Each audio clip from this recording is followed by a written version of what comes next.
2 years ago, I spent 1,600 euros on this ultra-wide lens. Now, with new option flooding the market, you might be wondering, was I wrong? Well, after 1,000 shots across forests, mountains and under starry skies, I discovered something that might surprise you. Hey, my name is Giuseppe and this channel is about nature photography equipment. If you like the sound of that, then please subscribe. Today we are taking a fresh look at the Sigma 14mm f2.8R lens, specifically for nature photography. We'll be testing it in real conditions, through waterfall spray, dense forests and challenging light. No studio setups or chart comparison here, just genuine results that matter to nature photographers curious about this lens relevance in 2025, along with its pros and cons.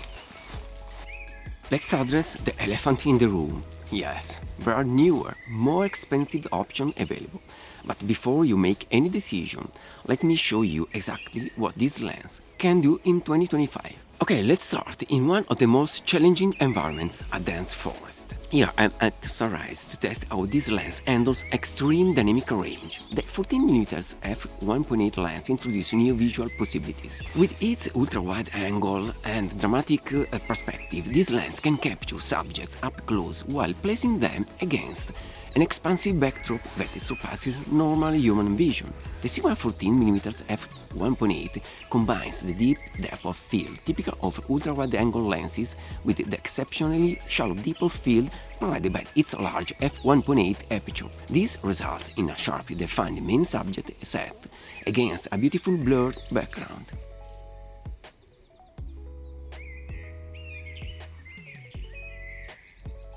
At f1.8 we get this dreamy look with beautiful light, while at f8 we get a super short image.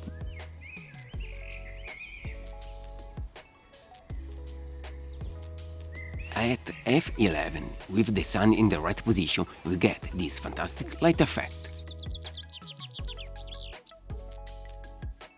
Now let's talk about corner sharpness, often a concern with ultra-wide lenses. I'm testing the lens with a Sony Alpha 7R Mark II, which features a 42-megapixel sensor. And here's my assessment. Very good at f1.8, excellent from f2.8 to f11, with noticeable diffraction at f16. About the corner sharpness, good at f1.8 to f2.8, very good at f4 to f5.6, excellent at f8 to f11, with diffraction becoming apparent at f16.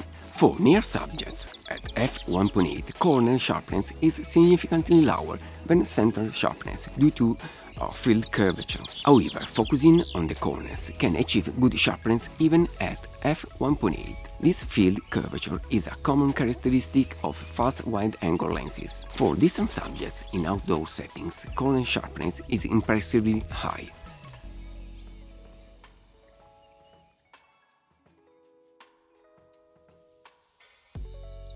Now I'm going to try some backlight photos to check out optical issues.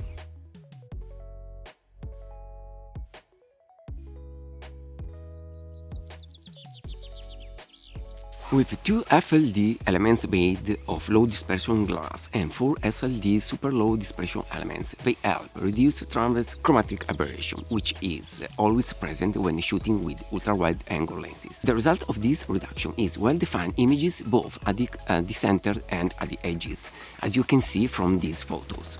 Furthermore, the flare resistance is very good with no loss of contrast. Vignetting is important and wide open but disappear around f4 and distortion is small but visible. There is a Lightroom lens profile that will correct the lens fall-off and distortion as well.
from force to falling water. Let's see how this lens handles spray and mist.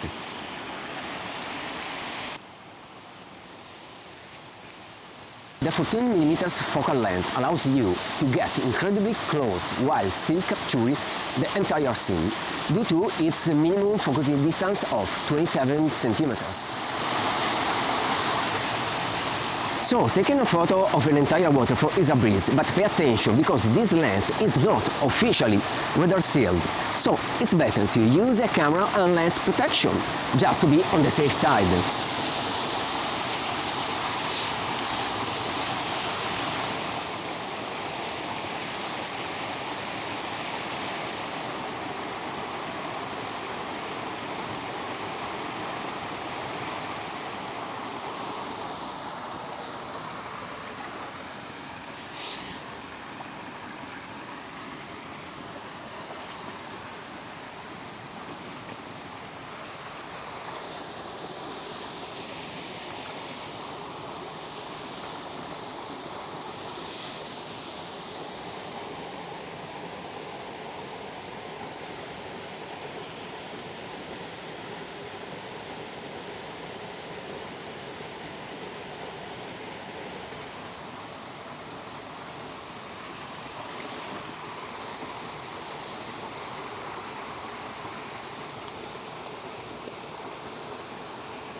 When it comes to astrophotography, let's start with something crucial: corner performance. At the first glance, this Sigma lens delivers breathtaking results for night sky photography. However, there is something you need to know. When shooting at f1.8, the stars in the corners show noticeable coma distortion. Instead of perfect points of light, the stars in the corners appear more like tiny seabirds. This is particularly visible in long exposure of the Milky Way. Stopping down to f2.8 improves the situation, but you lose some of that light-gathering capability that makes this lens attractive for astro work. Despite this limitation, I've still managed to capture some of my favorite night sky images with this lens. The key is understanding its strengths and working around its limitations. In photography, the autofocus of the Sigma 14mm f1.8 art lens is quite quick, but not always reliable. When focusing on distant subjects using continuous autofocus AFC, the lens tends to hang, making it necessary to switch to single autofocus AFS for more dependable performance. However, for subjects at medium distances, about 4 meters away, AFS was ineffective and failed to focus entirely, requiring a switch back to AFC to achieve proper focus. I made most tests using the Sony Alpha 7R Mark II, but using by chance the Alpha 1, I got a great surprise. The autofocus was faster and more precise. In video mode, the autofocus performed adequately at aperture larger than f5.6. However, when using smaller aperture like f8 to f11 under bright sunlight, the AF exhibit hunting behavior before stabilizing. Also, in this case, changing camera had different results. In fact, by changing the camera, the Alpha 1, the autofocus was faster and more precise, a sign that the camera makes the difference. So, take in consideration which camera you want to use this lens with. The Sigma 14mm f1.8R lens stands out in several ways when compared to other wide-angle lenses. The Sigma 14mm is notable for its exceptionally wide f1.8 aperture, which is unique among full-frame ultra-wide-angle lenses. This makes it particularly well-suited for low-light photography and astrophotography. Speaking about sharpening and distortion, the lens is praised for its sharpness and minimal distortion, thanks to its complex optical formula that includes 3 FLD and 4 SLD glass elements. This makes it a strong contender for landscape and architectural photography. About the build quality, like other lenses in Sigma's art smart series, the 14mm f1.8 is built to last, with a robust construction that combines metal and high-quality plastic. However, this also makes it quite heavy, weighing in 1170 grams. While the lens offers fast autofocus, it can be inconsistent, especially with distant subjects in continuous autofocus mode. This can be a drawback compared to other lenses that might offer more reliable performance. Compared to the Nikon 14 to 24mm f2.8G,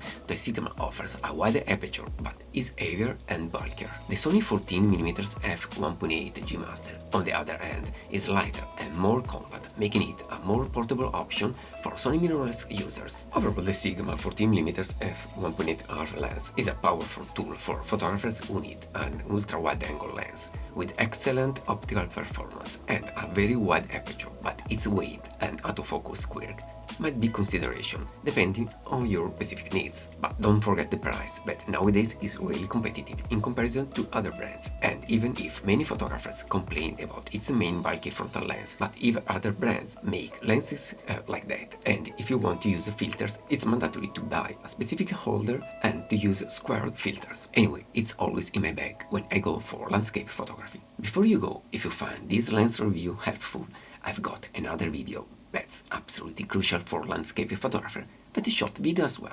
Click the link above or in the description. Until the next one, bye for now.